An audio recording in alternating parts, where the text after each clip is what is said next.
गोदावरी आणि कृष्णेच्या मध्ये यांचं लोकेशन म्हणजे यांचा प्रदेश आलेला आहे. तर हे बघा, हे दिसतंय तुम्हाला कृष्णा नदी, हे दिसतंय गोदावरी नदी. आलं? ठीक आहे. अमरावती पर्यंत यांचा प्रदेश आलेला होता. आलं? अमरावती पर्यंत. आणि त्यानंतर हे प्रतिष्ठान पैठण.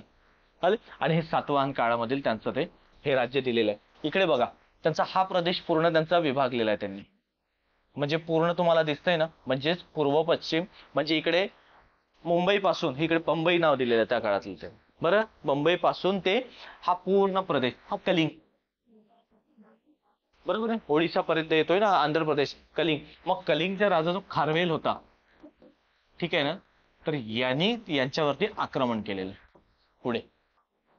समजलं आता? म्हणजे भौगोलिक दृष्ट्या जर विचार केला तर हा प्रदेश यांचा येतोय मधला.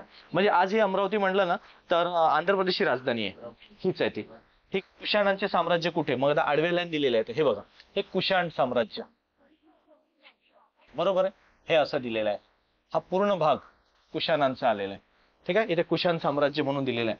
परत त्यामध्ये यांनी काय केलं, सातवाहन झाले पुढे, हा बस दोघांचं दिलेलं आहे यांनी. बरं, कुशाण आणि पश्चिमी म्हणजे पश्चिमीकडे जे आलेले असतात ना, त्यांचं राज्य हा भाग हा दिलेला आहे. पण कुशाण आणि सातवाहन आपल्याला महत्वाचं आहे आता.